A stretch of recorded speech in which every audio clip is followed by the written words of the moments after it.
ಬಿಕ್ಲು ಶಿವ ಹತ್ಯೆ ಪ್ರಕರಣದಲ್ಲಿ ತನಿಖೆ ತೀವ್ರಗೊಂಡಿದೆ. ಸಿಐಡಿ ಫೀಲ್ಡ್ಗೆ ಇಳಿದಿದೆ. ಸಿಐಡಿ ಅಧಿಕಾರಿಗಳು ಇವತ್ತು ಫೀಲ್ಡ್ಗೆ ಬಂದು ಮಾಹಿತಿ ಸಂಗ್ರಹವನ್ನು ಮಾಡ್ತಾ ಇದ್ದಾರೆ, ಪರಿಶೀಲನೆಯನ್ನ ನಡೆಸ್ತಾ ಇದ್ದಾರೆ. ಸಿಐಡಿ ಎಡಿಜಿಪಿ ಬಿಕೆ ಸಿಂಗ್ ನೇತೃತ್ವದಲ್ಲಿ ಸಿಐಡಿ ತನಿಖೆ ಮುಂದುವರೆದಿದೆ.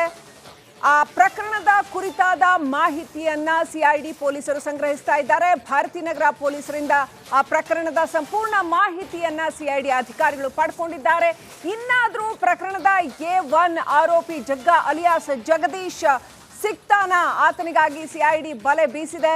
ಇನ್ನು ಪ್ರಕರಣದಲ್ಲಿ ಮಾಜಿ ಸಚಿವ ಭೈರತಿ ಬಸವರಾಜು ಹೆಸರು ಕೂಡ ಕೇಳಿ ಬಂದಿರತಕ್ಕಂಥದ್ದು. ಅವ್ರಿಗೂ ಕೂಡ ಬಂಧನದ ಭೀತಿ ಕಾಡಿತ್ತು. ಬಿಕ್ಲು ಶಿವ ಹತ್ಯೆ ಕೇಸ್ಗಾಗಿ ಅಧಿಕೃತವಾಗಿ ಇಂದಿನಿಂದ ಸಿಐಡಿ ಫೀಲ್ಡ್ಗೆ ಇಳಿದಿದೆ.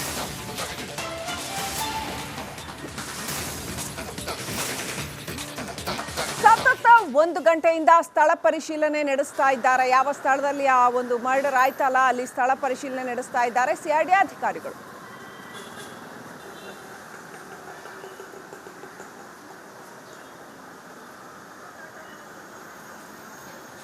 ಸ್ಥಳದಲ್ಲಿ ನೋಡ್ತಾ ಇದ್ದೀವಿ, ಸಿಐಡಿ ಅಧಿಕಾರಿಗಳು ಬಂದು ಪರಿಶೀಲನೆ ನಡೆಸ್ತಾ ಇದ್ದಾರೆ. ಭಾರತೀನಗರ ಪೊಲೀಸ್ ಸ್ಟೇಷನ್ನಲ್ಲಿ ಅಲ್ಲಿ ಅಧಿಕಾರಿಗಳು ಅವರಿಗೆ ಎಲ್ಲ ಮಾಹಿತಿಯನ್ನು ಒದಗಿಸಿದ್ದಾರೆ ಕೇಸ್ಗೆ ಸಂಬಂಧಪಟ್ಟಂತೆ.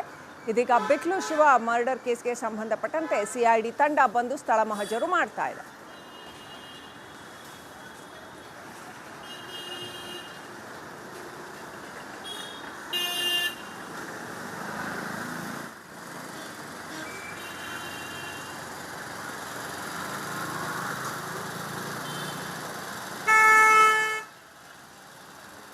ಆಲ್ರೈಟ್, ಇನ್ನಷ್ಟು ಅಪ್ಡೇಟ್ ಪಡ್ಕೊಳ್ಳೋಣ. ನಮ್ಮ ಪ್ರತಿನಿಧಿ ಧ್ರುವ ಲೈವ್ ಕನೆಕ್ಟ್ ಆಗಿದ್ದಾರೆ ಘಟನಾ ಸ್ಥಳದಿಂದ. ಧ್ರುವ, ಯಾವ ರೀತಿಯಲ್ಲಿ ಸ್ಥಳ ಪರಿಶೀಲನೆ ನಡೆದಿದೆ, ಸಿಐಡಿ ತನಿಖೆ ಯಾವ ರೀತಿಯಲ್ಲಿ ಸಾಗ್ತಾ ಇದೆ, ಏನೆಲ್ಲ ಅಪ್ಡೇಟ್ ಇದೆ ಬಿಕ್ಲು ಶಿವ ಮರ್ಡರ್ ಕೇಸ್ಗೆ ಸಂಬಂಧಪಟ್ಟಂತೆ?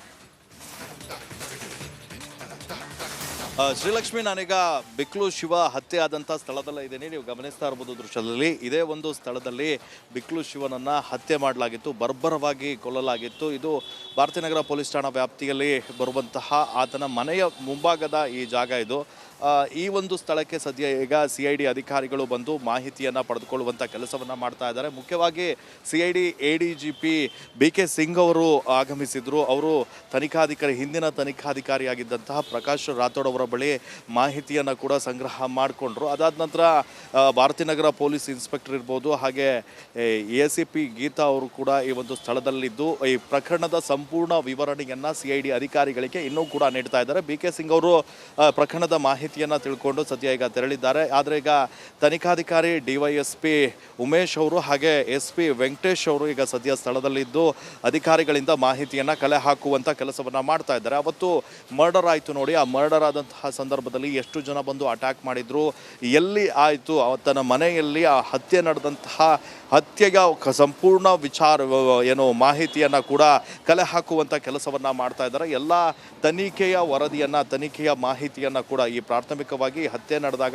ಏನೆಲ್ಲ ಮಾಹಿತಿಗಳು ಪೊಲೀಸರಿಗೆ ಸಿಕ್ಕಿತ್ತು ಅವೆಲ್ಲವನ್ನು ಕೂಡ ಸಿಐಡಿ ಪಡೆದುಕೊಳ್ಳುವಂಥ ಕೆಲಸವನ್ನು ಮಾಡ್ತಾ ಇದ್ದಾರೆ. ಮುಖ್ಯವಾಗಿ ಈ ಕೇಸ್ನ ಆರಂಭವಾಗಿರುವಂಥದ್ದೇ ಅಂದರೆ ಒಂದು ಭಾಗ ಅಂತ ಈ ಹತ್ಯೆ ನಡೆದಿರುವಂತಹ ಜಾಗ, ಈ ಒಂದು ಜಾಗದ ಒಂದು ಪರಿಶೀಲನೆ ಕೂಡ ನಡೀತಾ ಇದೆ. ಸುತ್ತಮುತ್ತ CCTVಗಳಿರ್ಬೋದು, ಅವೆಲ್ಲದ ಮಾಹಿತಿಯನ್ನು ಕೂಡ ಪಡೆದುಕೊಳ್ಳುವಂಥ ಕೆಲಸವನ್ನು ಮಾಡ್ತಾ ಇದ್ದಾರೆ. ಆದರೆ ಈ ಒಂದು ಕೇಸ್ಗೆ ಪ್ರಮುಖವಾಗಿ ಅಂದರೆ ಬಿಕ್ಲು ಶಿವು ಹತ್ಯೆ ಮಾಡಿದಂಥ ಸಂದರ್ಭದಲ್ಲಿ 7-8 ಜನ ಬಂದು ಅಟ್ಯಾಕ್ ಮಾಡಿದ್ರು ಅನ್ನುವಂಥದ್ದು. ಹಾಗಾಗಿ ಎಲ್ಲಿಂದ ಬಂದು ಅಟ್ಯಾಕ್ ಮಾಡಿದ್ರು, ಎಷ್ಟು ಗಂಟೆಗೆ ನಡೀತು, ಹೀಗೆ ಈ ಒಂದು ಕೇಸ್ನ ಸಂಪೂರ್ಣ ಮಾಹಿತಿಯನ್ನು ಪಡೆದುಕೊಂಡಿದ್ದಾರೆ. ಈಗಾಗಲೇ ಕೇಸ್ ಫೈಲ್ ಎಲ್ಲವನ್ನ ಕೂಡ ಟ್ರಾನ್ಸ್ಫರ್ ಆಗಿದೆ.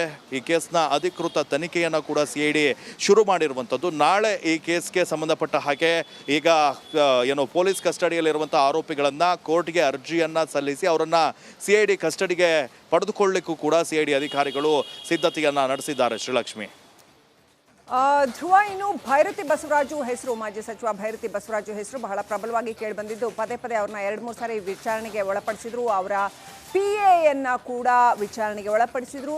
ಹಾಗೆಯೇ ಆರೋಪಿ ನಂಬರ್ 1 ಜಗ್ಗ, ಆತನನ್ನ ಕಸ್ಟಡಿಗೆ ತಗೊಳ್ಳೋದಕ್ಕೆ ಅಥವಾ ಅರೆಸ್ಟ್ ಮಾಡೋದಕ್ಕೆ ಯಾವ ರೀತಿಯಲ್ಲಿ ಬಲೆ ಬೀಸಿದ್ದಾರೆ, ಭೈರತಿ ಬಸವರಾಜು ಅವರ ಪಾತ್ರ ಏನು, ಆ ಕುರಿತಾಗಿ ಏನಾದರೂ ಅಪ್ಡೇಟ್ ಇದೆಯಾ, ಆ ದಿಕ್ಕಿನಲ್ಲಿ ತನಿಖೆ ಸಾಗ್ತಾ ಇದೆಯಾ, ಏನು ಅಪ್ಡೇಟ್ ಇದೆ? ಶ್ರೀಲಕ್ಷ್ಮಿ, ಈಗ ತನಿಖೆಯ ಮೊದಲ ಭಾಗವಾಗಿ ಹತ್ಯೆ ನಡೆದಂತ ಸ್ಥಳಕ್ಕೆ ಬಂದು ಈಗ ಪರಿಶೀಲನೆಯನ್ನ ನಡೆಸ್ತಾ ಇದ್ದಾರೆ ಸಿಐಡಿ ಅಧಿಕಾರಿಗಳು. ಇನ್ನೊಂದು ಈ ಕೇಸ್ನ ಪ್ರಮುಖ ಆರೋಪಿ ಜಗದೀಶ್ ಅಲಿಯಾಸ್ ಜಗ್ಗ ಏನಿದ್ದಾನೆ, ಆತನ ಬಂಧನ ಮಾಡುವಂತಹ ಟಾಸ್ಕ್ ಕೂಡ ಈಗ ಸದ್ಯ ಸಿಐಡಿ ಮುಂದಿದೆ. ಪೊಲೀಸರ ತನಿಖೆಯ ವೇಳೆ ಆ ಜಗದೀಶ್ ದುಬೈನಲ್ಲಿ ಇದ್ದಾನೆ ಅನ್ನುವಂತಹ ಮಾಹಿತಿ ಲಭ್ಯವಾಗಿದೆ. ಅಲ್ಲದೆ ದುಬೈನಲ್ಲಿರುವಂತಹ ಕರ್ನಾಟಕ ಮೂಲದ ಉದ್ಯಮಿ ಒಬ್ಬರು ಆತನಿಗೆ ಆಶ್ರಯವನ್ನ ನೀಡಿದ್ದಾರೆ ಅನ್ನುವಂತಹ ಮಾಹಿತಿ ಇದೆ. ಹೀಗಾಗಿ ಈಗಾಗಲೇ ಪೊಲೀಸರು ಆತನಿಗಾಗಿ ನೋಟಿಸ್ ಅನ್ನ ಕೂಡ ಜಾರಿ ಮಾಡಿ ಲುಕೌಟ್ ನೋಟಿಸ್ ಅನ್ನ ಪೊಲೀಸರು ಜಾರಿ ಮಾಡಿದ್ದಾರೆ. ಆದರೆ ಈಗ ಸದ್ಯ ಸಿಐಡಿ ಅಧಿಕಾರಿಗಳು ಇಂಟರ್ಪೋಲ್ಗೆ ಈ ಮಾಹಿತಿಯನ್ನ ರವಾನೆ ಮಾಡ್ತಾರೆ. ಇಂಟರ್ನ್ಯಾಷನಲ್ ಪೊಲೀಸರ ಜೊತೆ ಕಮ್ಯುನಿಕೇಟೆಡ್ ಮಾಡುವಂತ ಒಂದು ವಿಂಗ್ ಸಿಐಡಿಯಲ್ಲಿದೆ, ಅವರಿಗೆ ಮಾಹಿತಿಯನ್ನ ರವಾನೆ ಮಾಡ್ತಾರೆ. ಅವರು ಸಿಬಿಐ ಮೂಲಕ ಬ್ಲೂ ಕಾರ್ನರ್ ನೋಟಿಸ್ ಅನ್ನ ನೀಡಲಿಕ್ಕೆ ಕೂಡ ಸಿದ್ಧತೆಯನ್ನ ನಡೆಸಿದ್ದಾರೆ. ಪ್ರಮುಖ ಆರೋಪಿ ಜಗ್ಗ ಏನಿದ್ದಾನೆ ಆತನಿಗೆ. ಇನ್ನೊಂದು ಭೈರತಿ ಬಸವರಾಜ್ ಅವರ ಹೆಸರು ಕೂಡ ಇದರಲ್ಲಿ ತಳಕು ಹಾಕೊಂಡಿತ್ತು. 5ನೇ ಆರೋಪಿ ಅಂತ ಹೇಳಿ ಅವರಿಗೆ 2 ಬಾರಿ ನೋಟಿಸ್ ಅನ್ನು ಕೊಟ್ಟು ಭಾರತೀನಗರ ಪೊಲೀಸರ ವಿಚಾರಣೆಯನ್ನು ನಡೆಸಿದ್ರು. ತನಿಖಾಧಿಕಾರಿ ಪ್ರಕಾಶ್ ರಾಥೋಡ್ ಭೈರತಿ ಬಸವರಾಜ್ ಅವರನ್ನ ವಿಚಾರಣೆ ನಡೆಸಿದ್ರು. ಹೀಗಾಗಿ ಸಿಐಡಿ ಅಧಿಕಾರಿಗಳು ಕೂಡ ನೋಟಿಸ್ ಅನ್ನ ನೀಡಿ ಪ್ರಕರಣಕ್ಕೆ ಸಂಬಂಧಪಟ್ಟ ಹಾಗೆ ಹೇಳಿಕೆಯನ್ನ ಕೂಡ ಮಾಡಿಕೊಳ್ಳುವಂತ ಕೆಲಸವನ್ನ ಮಾಡ್ತಾ ಹೋಗ್ತಾರೆ. ಈ ಕೇಸ್ನಲ್ಲಿ ಮುಖ್ಯವಾಗಿ ಶಾಸಕ ಭೈರತಿ ಬಸವರಾಜ್ ಅವರ ಹೆಸರು ಕೇಳಿಬಂದಿರುವಂತದ್ದು ಸಾಕಷ್ಟು ಸಂಚಲನವನ್ನ ಸೃಷ್ಟಿಸಿತ್ತು. ಅವರ ಪಾತ್ರದ ಬಗ್ಗೆ ಕೂಡ ಈ ತನಿಖೆಯಲ್ಲಿ ಏನಾದರೂ ಲೀಡ್ ಸಿಕ್ಕಿದೆಯಾ ಅಥವಾ ಸಾಕ್ಷಿದಾರರ ಅಂದ್ರೆ ಈ ಕೇಸ್ನಲ್ಲಿ ಆರೋಪಿಗಳ ಹೇಳಿಕೆ ಇರಬಹುದು, ಇವೆಲ್ಲವನ್ನ ಕೂಡ ಪಡೆದುಕೊಳ್ಳುವಂತ ಅಂದ್ರೆ ಈ ಪೊಲೀಸರು ಕಲೆ ಹಾಕಿರುವಂತಹ ಮಾಹಿತಿಯನ್ನೆಲ್ಲ ಪಡ್ಕೊಂಡಿದ್ದಾರೆ. ಆದರೆ ಈಗ ಮತ್ತೆ ಕೆಲವೊಂದಿಷ್ಟು ಆರೋಪಿಗಳು ಯಾರೆಲ್ಲ ಅವಶ್ಯಕತೆ ಇದೆ ಅವರನ್ನ ಸಿಐಡಿ ಕಸ್ಟಡಿಗೆ ಪಡೆದು ವಿಚಾರಣೆ ಮಾಡುವಂತಹ ಕೆಲಸವನ್ನ ಕೂಡ ಸಿಐಡಿ ಅಧಿಕಾರಿಗಳು ಮಾಡ್ತಾರೆ. ಅದರ ಮುಂದಿನ ಭಾಗವಾಗಿ ಭೈರತಿ ಬಸವರಾಜ್ ಅವರಿಗೂ ಕೂಡ ನೋಟಿಸ್ ಅನ್ನ ಕೊಡುವಂತಹ ಸಾಧ್ಯತೆಗಳಿದ್ದಾವೆ. ಶ್ರೀಲಕ್ಷ್ಮಿ, ರೈಟ್, ಥ್ಯಾಂಕ್ ಯು ಧ್ರುವ ಡೀಟೇಲ್ಸ್ಗಾಗಿ. ಬಿಕ್ಲು ಶಿವ ಹತ್ಯೆ ಪ್ರಕರಣದಲ್ಲಿ ತನಿಖೆ ತೀವ್ರಗೊಂಡಿದೆ. ಸಿಐಡಿ ಫೀಲ್ಡ್ಗೆ ಇಳಿದಿದೆ. ಸಿಐಡಿ ಅಧಿಕಾರಿಗಳು ಇವತ್ತು ಫೀಲ್ಡ್ಗೆ ಬಂದು ಮಾಹಿತಿ ಸಂಗ್ರಹವನ್ನು ಮಾಡ್ತಾ ಇದ್ದಾರೆ, ಪರಿಶೀಲನೆಯನ್ನ ನಡೆಸ್ತಾ ಇದ್ದಾರೆ. ಸಿಐಡಿ ಎಡಿಜಿಪಿ ಬಿಕೆ ಸಿಂಗ್ ನೇತೃತ್ವದಲ್ಲಿ ಸಿಐಡಿ ತನಿಖೆ ಮುಂದುವರೆದಿದೆ. ಆ ಪ್ರಕರಣದ ಕುರಿತಾದ ಮಾಹಿತಿಯನ್ನ ಸಿಐಡಿ ಪೊಲೀಸರು ಸಂಗ್ರಹಿಸ್ತಾ ಇದ್ದಾರೆ. ಭಾರತೀನಗರ ಪೊಲೀಸರಿಂದ ಆ ಪ್ರಕರಣದ ಸಂಪೂರ್ಣ ಮಾಹಿತಿಯನ್ನ ಸಿಐಡಿ ಅಧಿಕಾರಿಗಳು ಪಡ್ಕೊಂಡಿದ್ದಾರೆ. ಇನ್ನಾದರೂ ಪ್ರಕರಣದ A1 ಆರೋಪಿ ಜಗ್ಗ ಅಲಿಯಾಸ್ ಜಗದೀಶ್ ಸಿಗ್ತಾನ, ಆತನಿಗಾಗಿ ಸಿಐಡಿ ಬಲೆ ಬೀಸಿದೆ. ಇನ್ನು ಪ್ರಕರಣದಲ್ಲಿ ಮಾಜಿ ಸಚಿವ ಭೈರತಿ ಬಸವರಾಜ್ ಹೆಸರು ಕೂಡ ಕೇಳಿ ಬಂದಿರತಕ್ಕಂಥದ್ದು, ಅವ್ರಿಗೂ ಕೂಡ ಬಂಧನದ ಭೀತಿ ಕಾಡಿತ್ತು. ಬಿಕ್ಲು ಶಿವ ಹತ್ಯೆ ಕೇಸ್ಗಾಗಿ ಅಧಿಕೃತವಾಗಿ ಇಂದಿನಿಂದ ಸಿಐಡಿ ಫೀಲ್ಡ್ಗೆ ಇಳಿದಿದೆ.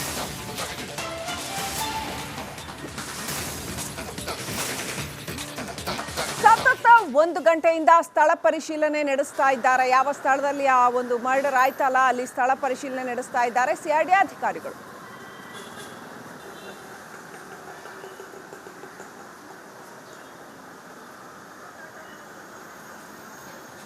ಸ್ಥಳದಲ್ಲಿ ನೋಡ್ತಾ ಇದ್ದೀವಿ, ಸಿಐಡಿ ಅಧಿಕಾರಿಗಳು ಬಂದು ಪರಿಶೀಲನೆ ನಡೆಸ್ತಾ ಇದ್ದಾರೆ. ಭಾರತೀನಗರ ಪೊಲೀಸ್ ಸ್ಟೇಷನ್ನಲ್ಲಿ ಅಲ್ಲಿ ಅಧಿಕಾರಿಗಳು ಅವರಿಗೆ ಎಲ್ಲ ಮಾಹಿತಿಯನ್ನು ಒದಗಿಸಿದ್ದಾರೆ ಕೇಸ್ಗೆ ಸಂಬಂಧಪಟ್ಟಂತೆ. ಇದೀಗ ಬಿಕ್ಲು ಶಿವ ಮರ್ಡರ್ ಕೇಸ್ಗೆ ಸಂಬಂಧಪಟ್ಟಂತೆ ಸಿಐಡಿ ತಂಡ ಬಂದು ಸ್ಥಳ ಮಹಜರು ಮಾಡ್ತಾ ಇದೆ.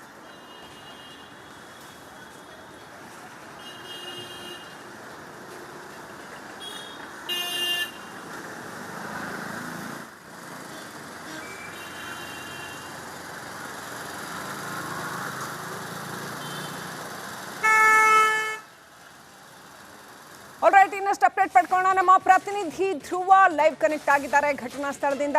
ಧ್ರುವ, ಯಾವ ರೀತಿಯಲ್ಲಿ ಸ್ಥಳ ಪರಿಶೀಲನೆ ನಡೆದಿದೆ, ಸಿಐಡಿ ತನಿಖೆ ಯಾವ ರೀತಿಯಲ್ಲಿ ಸಾಗ್ತಾ ಇದೆ, ಏನೆಲ್ಲ ಅಪ್ಡೇಟ್ ಇದೆ ಬಿಕ್ಲು ಶಿವ ಮರ್ಡರ್ ಕೇಸ್ಗೆ ಸಂಬಂಧಪಟ್ಟಂತೆ?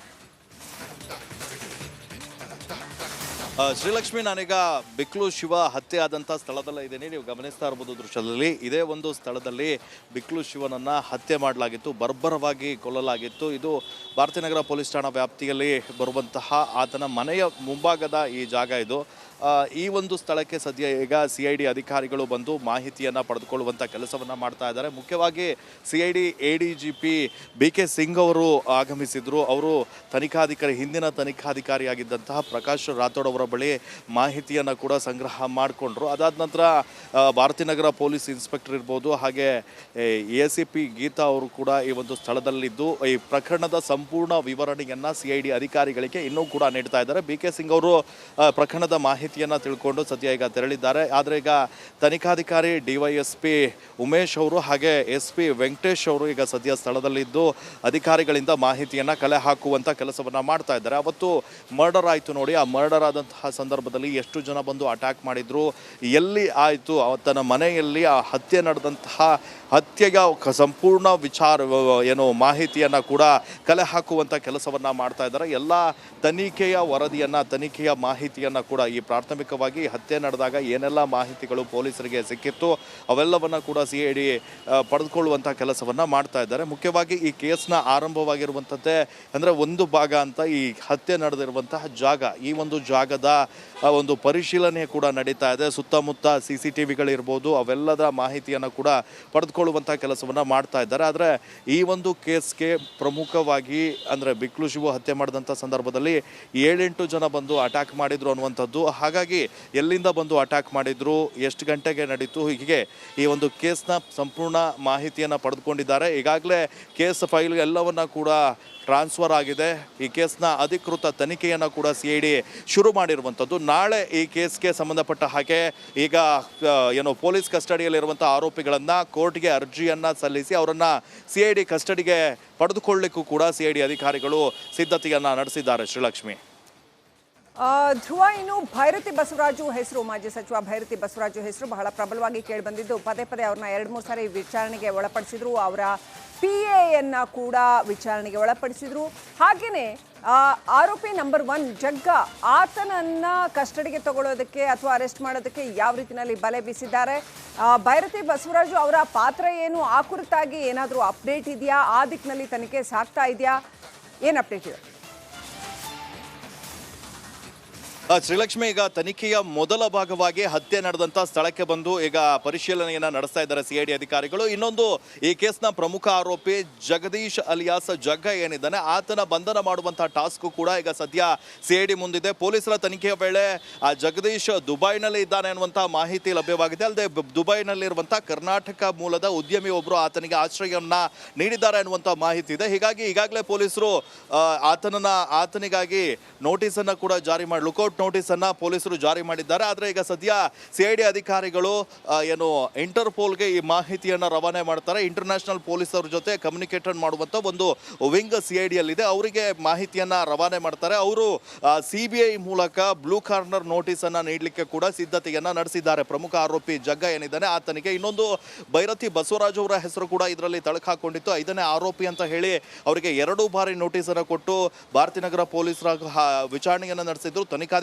ಪ್ರಕಾಶ್ ರಾಥೋಡ್ ಭೈರತಿ ಬಸವರಾಜ್ ಅವರನ್ನ ವಿಚಾರಣೆ ನಡೆಸಿದ್ರು. ಹೀಗಾಗಿ CID ಅಧಿಕಾರಿಗಳು ಕೂಡ ನೋಟಿಸ್ ಅನ್ನ ನೀಡಿ ಪ್ರಕರಣಕ್ಕೆ ಸಂಬಂಧಪಟ್ಟ ಹಾಗೆ ಹೇಳಿಕೆಯನ್ನು ಕೂಡ ಮಾಡಿಕೊಳ್ಳುವಂತ ಕೆಲಸವನ್ನ ಮಾಡ್ತಾ ಹೋಗ್ತಾರೆ. ಈ ಕೇಸ್ನಲ್ಲಿ ಮುಖ್ಯವಾಗಿ ಶಾಸಕ ಭೈರತಿ ಬಸವರಾಜ್ ಅವರ ಹೆಸರು ಕೇಳಿ ಬಂದಿರುವಂತದ್ದು ಸಾಕಷ್ಟು ಸಂಚಲನವನ್ನ ಸೃಷ್ಟಿಸಿತ್ತು. ಅವರ ಪಾತ್ರದ ಬಗ್ಗೆ ಕೂಡ ಈ ತನಿಖೆಯಲ್ಲಿ ಏನಾದರೂ ಲೀಡ್ ಸಿಕ್ಕಿದೆಯಾ ಅಥವಾ ಸಾಕ್ಷಿದಾರರ ಅಂದ್ರೆ ಈ ಕೇಸ್ನಲ್ಲಿ ಆರೋಪಿಗಳ ಹೇಳಿಕೆ ಇರಬಹುದು, ಇವೆಲ್ಲವನ್ನ ಕೂಡ ಪಡೆದುಕೊಳ್ಳುವಂತ ಅಂದ್ರೆ ಈ ಪೊಲೀಸರು ಕಲೆ ಹಾಕಿರುವಂಥ ಮಾಹಿತಿಯನ್ನೆಲ್ಲ ಪಡ್ಕೊಂಡಿದ್ದಾರೆ.